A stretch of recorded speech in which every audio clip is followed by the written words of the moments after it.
I am here to kick off an amazing challenge, which is called the Big Rappel. Royal watchers were stunned this January when Princess Beatrice and her husband, Eduardo Mapelli welcomed their second child into the world. But what should have been a moment of pure celebration has instead raised eyebrows across the United Kingdom. Why is Buckingham Palace seemingly on edge after Princess Beatrice's baby announcement? The birth of a new royal should bring delight and a wave of joy throughout the monarchy. But something seems off this time. Is it because of Prince Andrew's ongoing scandal? Do they feel threatened by Beatrice's unwavering support for her father? Will this beautiful new arrival mark a fresh start for the new mom within King Charles's strict royal dynamics? What future awaits Princess Beatrice and her growing family? Let's uncover the truth behind this royal mystery. On January 22, 2025, Princess Beatrice of York and her husband Eduardo Mapelli shared a moment of pure joy with the world. The couple announced the arrival of their second child with a heartfelt Instagram post. "We welcomed baby Athena into our lives last week," Eduardo wrote, captioning a touching photo of their newborn daughter bundled in a soft white and pink blanket. "She is tiny and absolutely perfect. We are all doing great, including Wolfie and Sienna, who are already completely besotted with her. Our hearts are overflowing with love for you, baby Athena." Their beautiful daughter arrived at 12:57 p.m., weighing just 5 pounds and 4 ounces. Eduardo personally thanked the dedicated staff at Chelsea and Westminster Hospital for their warm reception and exceptional support throughout Beatrice's delivery. The name they chose, Athena Elizabeth Rose, carries profound significance. The middle name Elizabeth serves as a beautiful tribute to Beatrice's beloved grandmother, the late Queen Elizabeth II, honoring her remarkable legacy. Their announcement sent ripples throughout the kingdom, with media outlets excitedly sharing news of the latest addition to the royal family. Yet, something seems strangely off about Buckingham Palace's reaction. While the birth of a newborn is typically celebrated with enthusiasm within royal circles, the news of Beatrice's daughter carries a distinctly different air.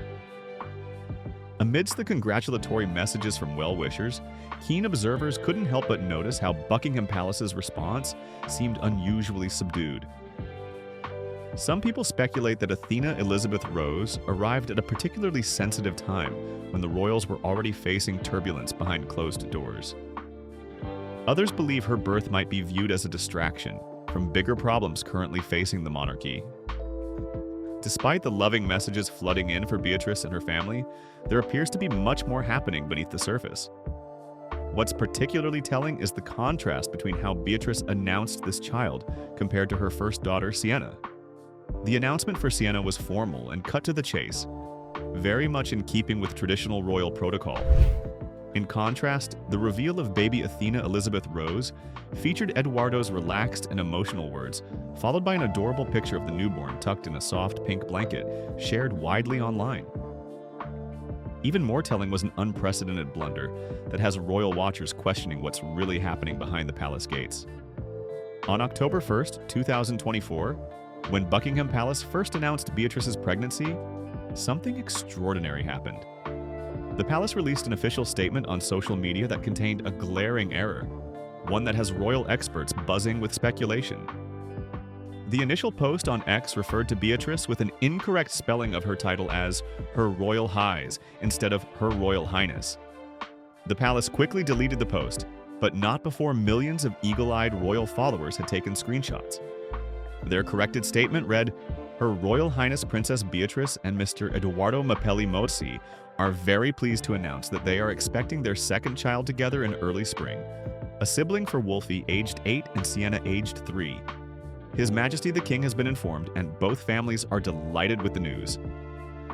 This might seem like a minor error, but for an institution that has used these formal titles countless times over centuries, such a mistake is virtually unheard of.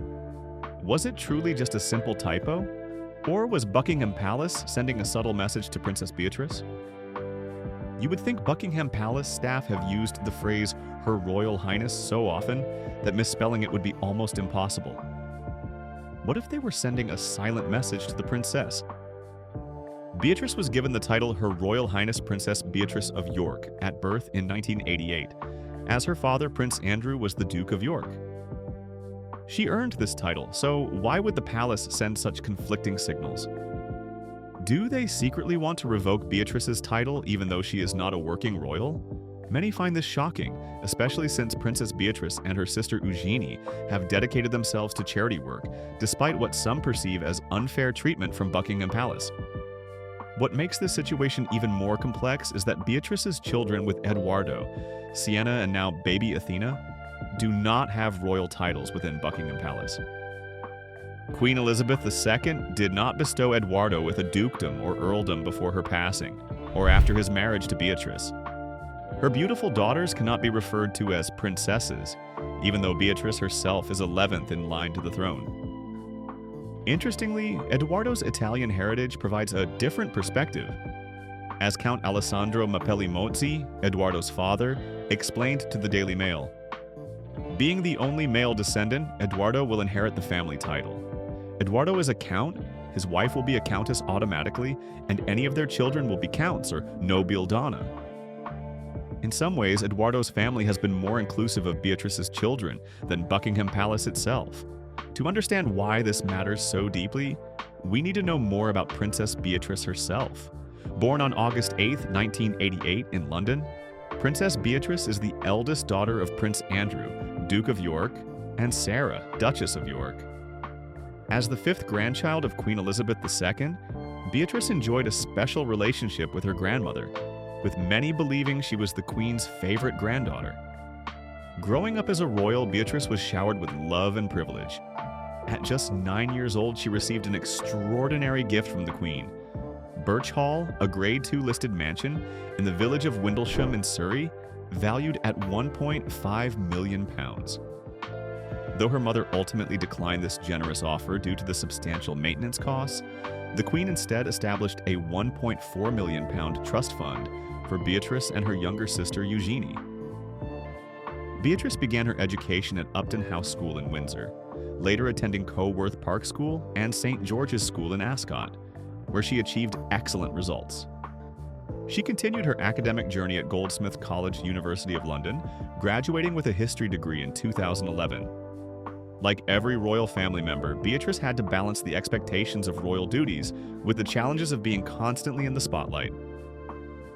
Despite preferring to keep her private life out of the media, she learned to navigate the public's attention, especially during difficult periods like her parents' separation.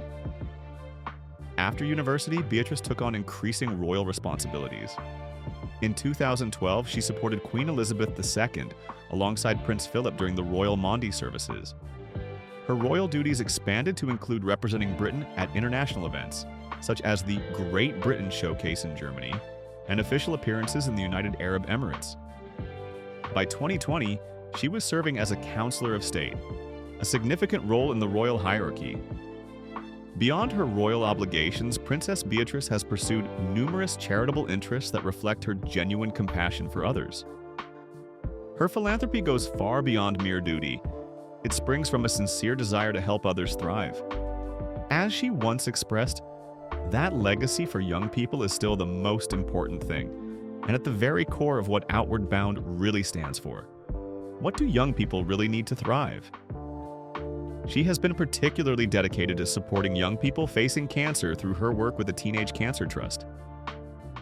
In 2010, she raised significant funds for children in crisis and made history as the first royal to complete the London Marathon. Princess Beatrice doesn't shy away from physical challenges in her fundraising efforts. In 2016, she participated in Richard Branson's Virgin Strive competition, which included climbing Mount Etna. She and her friends also founded the Big Change charity in 2012, scaling Mont Blanc to support this educational initiative. Her compassion has taken her far beyond the UK's borders. Beatrice has worked in Nepal, India, and Bhutan with the Franks Family Foundation and the Jamgon Kongtrul Eye Centers, helping provide free cataract surgeries to those who couldn't afford treatment.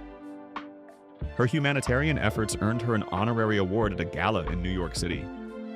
In recent years, she has worked with the Cairo Society, Springboard for Children, and Outward Bound Trust, where she was elected as a board member in 2019. Her dedication to these causes demonstrates her commitment to making a meaningful difference, leading many to question why she isn't considered for a more formal role within the working royal framework. Since King Charles's ascension to the throne, the British monarchy has undergone significant changes. One of Charles's primary objectives has been what royal insiders call slimming down the monarchy, reducing costs and focusing royal duties on a smaller core group. The king has been ruthless in his cost-cutting measures, even evicting several close family members from royal residences. If Charles had his way, reports suggest he would have kept his coronation expenses to an absolute minimum, though tradition demanded a certain level of grandeur. This restructuring has left Princess Beatrice in an unusual position. Despite being 11th in line to the throne and consistently proving herself capable in royal duties, Beatrice is not a working royal, meaning she doesn't receive a formal salary from the royal family and isn't expected to perform official duties full-time. According to royal experts who spoke with the Daily Mail, neither Beatrice nor her sister Eugenie are likely to be asked to take permanent positions supporting the working royals, even with Princess Catherine's recent absence from public duties. Aside from occasional appearances at garden parties, Beatrice is unlikely to be called upon for more significant royal roles. This is particularly noteworthy given the current shortage of working royals available to fulfill the monarchy's extensive public engagement calendar. Despite not receiving financial support from the royal family, Princess Beatrice has established herself professionally and appears to be thriving financially. The princess has built an impressive career outside the royal framework. She currently serves as Vice President of Partnerships and Strategy at Affinity, a technology firm. This role came after her move to New York, where she gained valuable experience at venture capital company Sandbridge. Her diverse career has included positions as a sales assistant at the department store Selfridges, a brief stint at the press office of the Foreign, Commonwealth, and Development Office, and working as a paid intern at Sony Pictures Entertainment. Her sister Eugenie has followed a similar path, currently working as a director at the Hauser and Wirth Gallery in Mayfair, London.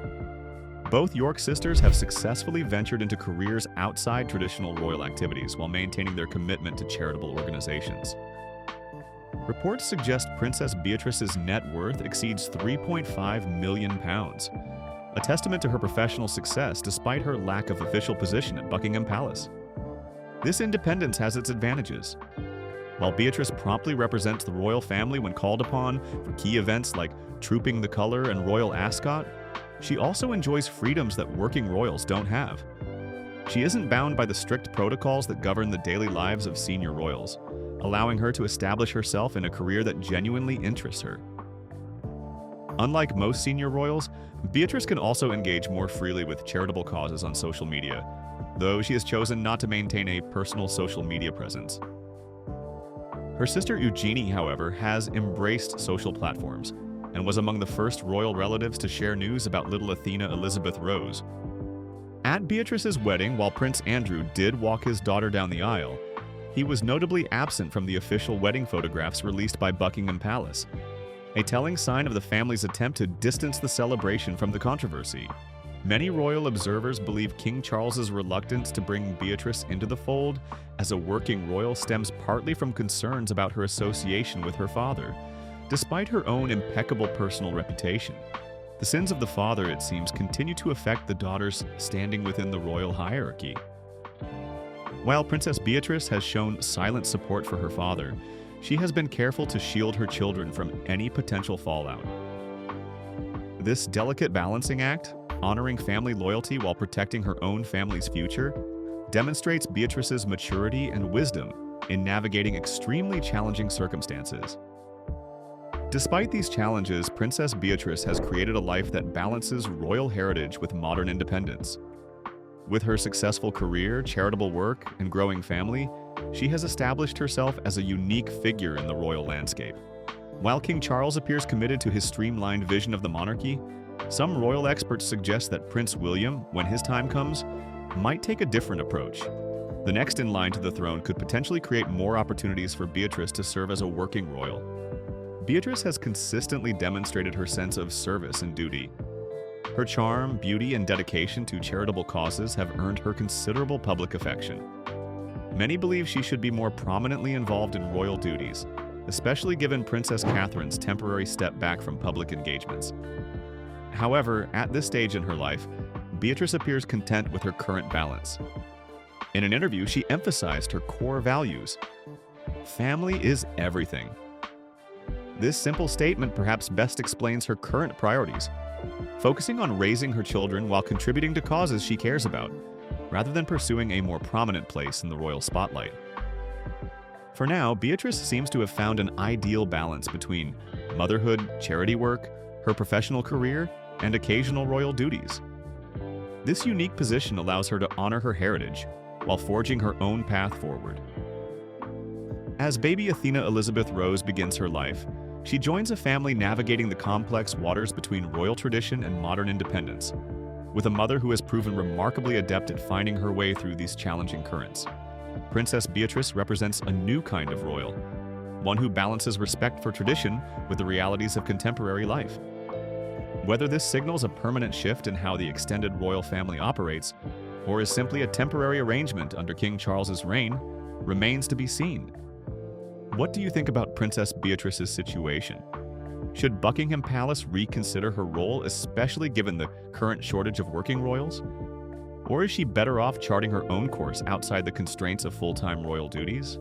The palace's reaction to Athena Elizabeth Rose's birth, including that curious spelling error, raises fascinating questions about the future direction of the monarchy and how it will incorporate extended family members like Beatrice and her children.